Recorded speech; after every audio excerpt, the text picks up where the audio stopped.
Estamos de volta, meus amigos e amigas, aqui no canal do Lessa nesta sexta-feira, infelizmente com mais uma notícia ruim envolvendo o Fluminense e neste momento eu acredito que, sei lá, talvez seja a pior notícia possível.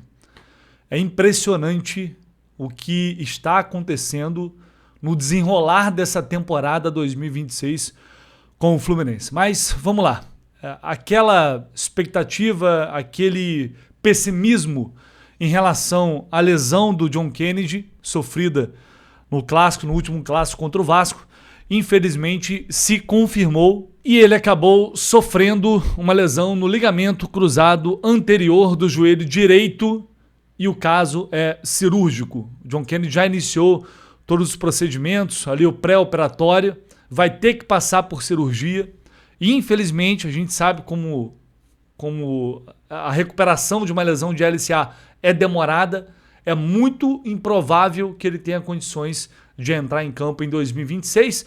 A gente está falando, a gente já está em agosto. Uma lesão dessa, normalmente você leva, quando tudo vai bem, 5, 6 meses, dependendo de cada caso, né? E também da recuperação de cada atleta, cada corpo reage de uma forma. Mas normalmente é esse o padrão para esse tipo de recuperação. É uma lesão muito grave, caso cirúrgico, e o John Kennedy, portanto, dá pra gente dizer que, não vou cravar porque né, o Fluminense é um departamento médico e principalmente um departamento de fisioterapia liderado pelo Filé muito competente, então até porque né, ninguém aqui é médico, eu não sou médico para cravar nada, mas infelizmente é o pior cenário. Ontem, como eu informei aqui para vocês, ele passou por exames, mas o local estava muito inchado ainda, então os médicos esperaram um pouquinho mais para desinchar e realizar novos exames para confirmar aquilo que eles já suspeitavam. Se o local não evoluísse como esperado, talvez ele tivesse que realizar exames nos próximos dias para confirmar, mas infelizmente o exame realizado nesta sexta-feira foi suficiente para confirmar, portanto, essa lesão no ligamento cruzado anterior do joelho direito do John Kennedy, e o artilheiro do Fluminense está fora de 2026. Isso chama atenção porque é tão bizarro, tão assustador como as coisas têm acontecido em sequência, que antes o nosso problema era a zaga. A gente clamava, né? Eu já estou há 2 anos pedindo zagueiro, mesmo ainda quando o Thiago Silva estava aqui, antes da saída dele para o Porto. Aí o Thiago Silva volta e os caras começam a se lesionar em sequência, um atrás do outro. No ataque, o Fluminense empilhou contratações caríssimas, jogadores que teoricamente tinham que chegar para resolver, e o que está acontecendo é exatamente o oposto. É uma briga para ver quem é pior, tirando justamente o John Kennedy, que era o melhor para mim desse setor ofensivo atualmente, e não por acaso também tinha os melhores números no ano. Agora restam 3 opções. Hulk, que chegou sem valor de transferências, mas como sabemos tem um salário altíssimo. Germancano, que é um ídolo, mas que infelizmente a gente está percebendo que está cada vez mais difícil e mais complicado. Está muito mais pela idolatria do que está conseguindo entregar em campo. A realidade dura e triste é essa. E o Castillo, que é o Castillo, é isso aí. Vai chegar outro técnico e vai dar mais oportunidade, vai dar sequência, porque assim, realmente sequência de fato ele não teve, foi pouca, foi curta, acabou se lesionando também. Mas é um jogador que, até pela manhã na live de jornada eu falei isso, é um cara que ele pode dar certo em determinados contextos. Em times pequenos, a Argentina, que foi onde ele jogou, por exemplo, se você pegar o Independiente de Rivadavia, tirar o Arce e colocar o Castillo lá, provavelmente ele vai fazer muito gol.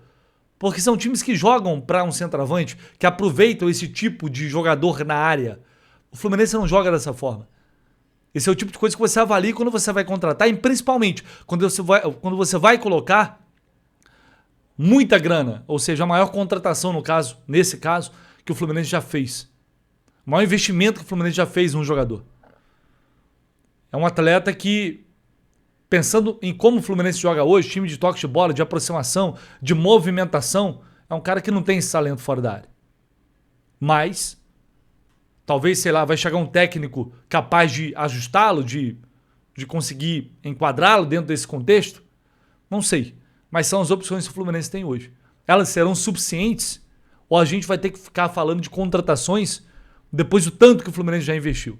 Até porque também não tem grana para isso. Ou tem? Tem, né? Porque às vezes gasta muito mal. Mas essa é a nossa realidade. Estamos diante de um time que está derretendo. Derretendo. Seu sistema defensivo, seu sistema ofensivo tem uma enorme dificuldade de fazer gol. Tem criado cada vez menos. Com o seu principal armador, referência técnica, que é o Lúcio Acosta, jogando cada vez pior. Inclusive, até Martinelli também. Savarino não existe. Serna não existe. E assim, há uma diferença entre os dois. Soteldo é o Soteldo. Ali vai dar uma rabiscada aqui ou ali. O cenário, infelizmente, não é querendo ser pessimista, apenas realista. O cenário hoje, ele é o pior possível. O pior possível. Essa lesão do John Kennedy, ela machuca demais. Porque não só é triste ver um jogador jovem tendo que passar por essa cirurgia, que é muito ruim. É triste só por isso, principalmente por isso, mas pelas consequências também. É mais uma porrada que você toma depois de uma eliminação, num cenário que um treinador que tá muito claro, ele tá ali quase que cumprindo o aviso prévio. É isso que está acontecendo com o Zubeldia agora. O Zubeldia está cumprindo o aviso prévio no Fluminense e ninguém faz nada de fato para mudar esse cenário. Quem deveria tomar essas decisões?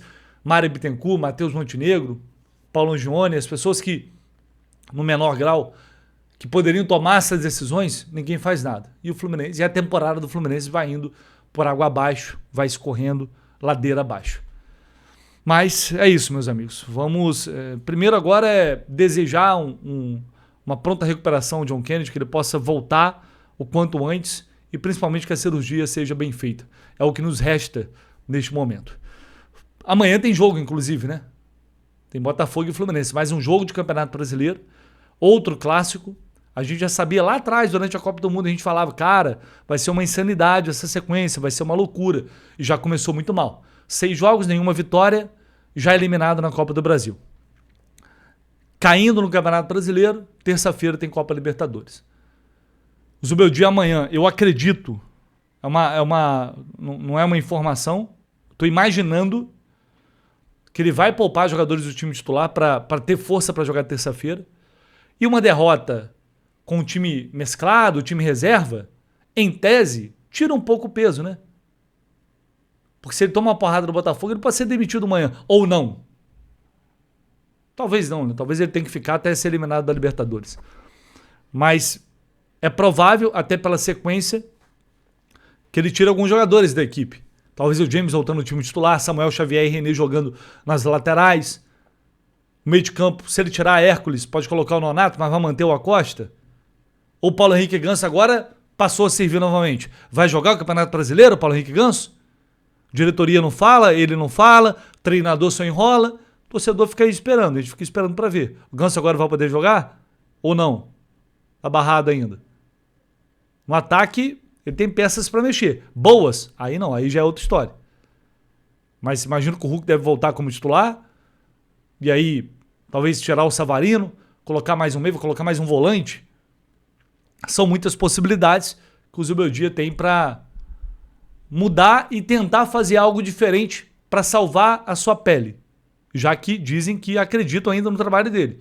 Então ele vai ter que fazer algo diferente, porque o que ele estava fazendo claramente já não era mais o suficiente há muito tempo, não é de agora, e não vai ser o suficiente para salvar o emprego dele. Né? Vamos ver quais serão as decisões de Luiz Zubeldia para esse clássico de amanhã contra o Botafogo. O Fluminense anunciou a renovação de contrato com o jovem Juan Salles. Vínculo até 2019, ele que é da equipe Sub-20. Ele estreou como profissional naquela goleada sobre o Nova Iguaçu, aquele amistoso. Tem 18 anos e é mais um que está na torcida para a demissão do Zubeldia, porque o Zubeldia saindo ele tem alguma chance, ele pode sonhar em jogar. Enquanto o Zubeldia estiver ali, vai jogar amistoso ou quando tiver 50 lesionados. Né? declaração aqui do Juan. Quero agradecer a Deus e também ao Fluminense pela confiança de sempre. Estou muito feliz, me sinto privilegiado por vestir a camisa tricolor e busco honrá-la cada vez mais. Há pouco tempo tive a minha estreia como profissional e espero continuar dando retorno ao clube, ganhando muitos títulos. Disse aí o Juan.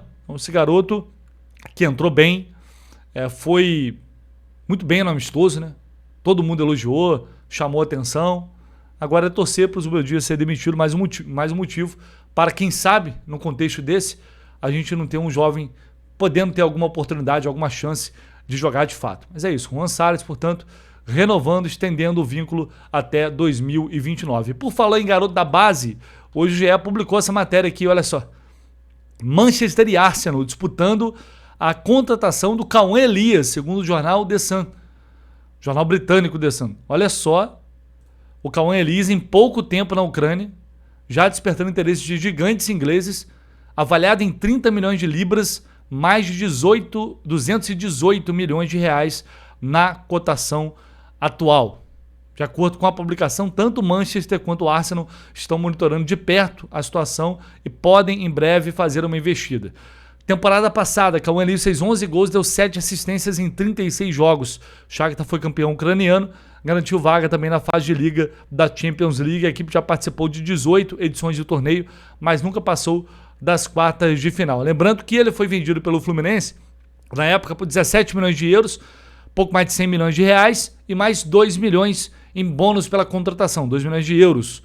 E o Fluminense manteve 10% dos direitos do Cauã. Então, portanto, se essa venda realmente acontecer, o Fluminense vai pegar uma boa parcela dessa grana.